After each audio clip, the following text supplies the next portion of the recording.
ഭഗവാന്റെ പ്രസാദമൂട്ടിന് നിരന്നിരിക്കുന്ന ഭക്തരുടെ മുന്നിലേക്ക് അന്നം വിളമ്പുന്നത് വെറും നിലത്ത്. കണ്ടില്ലേ?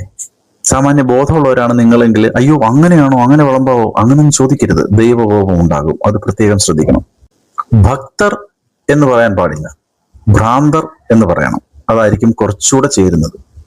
ഏറ്റവും വലിയ അന്ധവിശ്വാസം ദൈവവിശ്വാസമാണ്. അതിന്റെ ഏറ്റവും ഭയാനകമായ ഒരു വെർഷനാണ് ഇപ്പൊ ഈ കാണുന്നത്. ആധുനിക യുഗത്തിലും ആൾക്കാർ പ്രാകൃതരെ പോലെ പെരുമാറുന്നു എങ്കിൽ ഒരു സംശയം വേണ്ട, അവർ ദൈവവിശ്വാസികളായിരിക്കും. അവരെ കൊണ്ട് മാത്രമേ അതിന് സാധിക്കുള്ളൂ. മരുന്നുകൊണ്ട് പോലും മാറാത്ത ലോകത്തിലെ ഏക രോഗം എന്ന് പറയുന്നത് ഭക്തിയാണ്. കഴിക്കാൻ ഒരു പ്ലേറ്റിന് പോലും ഗതിയില്ലാത്ത ദൈവത്തിന്റെ പിച്ചച്ചോറ് കഴിക്കാൻ വരുന്ന ഇവരെയൊക്കെ കൊന്നു പച്ചോലയിൽ കെട്ടി വലിക്കണം. ഈ ഭക്തരെ പറ്റി ഓഷോ പറഞ്ഞിട്ടുണ്ട്. അതിങ്ങനെയാണ്: ഒരു റോഡിന്റെ സൈഡിലെ മരത്തിന് ചുറ്റും നിങ്ങൾ കൈകൂപ്പി വലം വെക്കുകയാണെങ്കിൽ ആളുകൾ ഒന്നടങ്കം ചിരിച്ചുകൊണ്ട് പറയും നിങ്ങൾക്ക് വട്ടാണെന്ന്.